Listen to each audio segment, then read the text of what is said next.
In this presentation, I will show you the flow of the new OpenCAPIF register. In the new register, we now have two entities.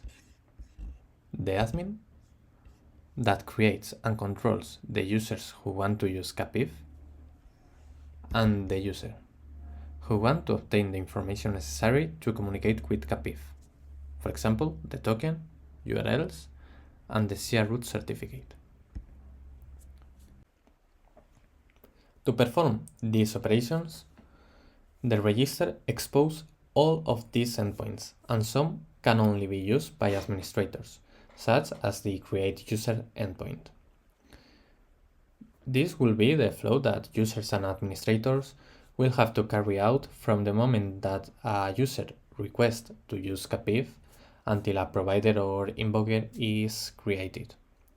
So in this presentation, we will go request by request, seeing what is necessary in each request and what it returns. The first step is for a user to ask an administrator to use CAPIF.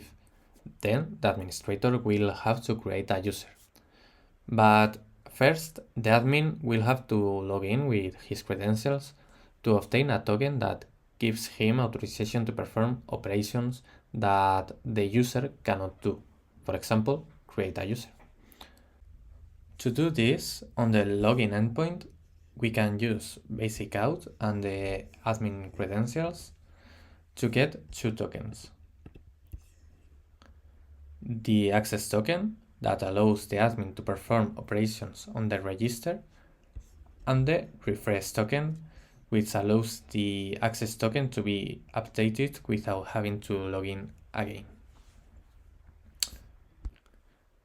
The admin token has an expiration time, so when it expires, we can use the refresh endpoint with the refresh token that we obtain from the login to obtain a new access token.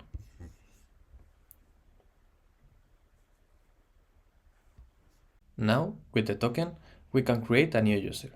To create a user, we must have information about that user.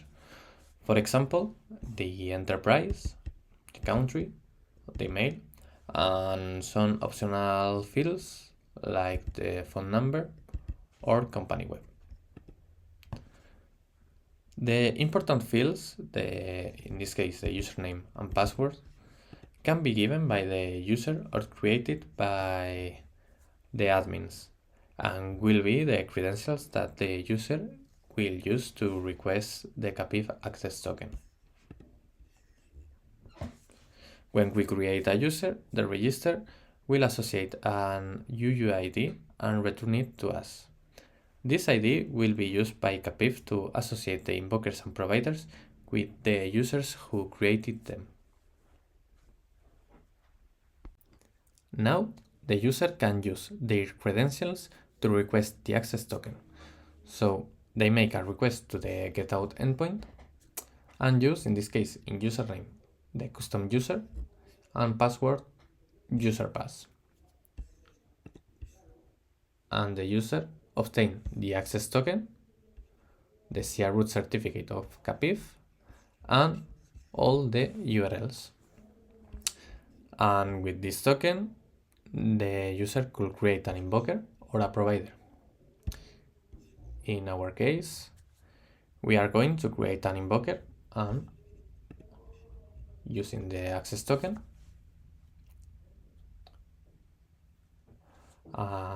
Here we obtain the invoker ID and the signed certificate.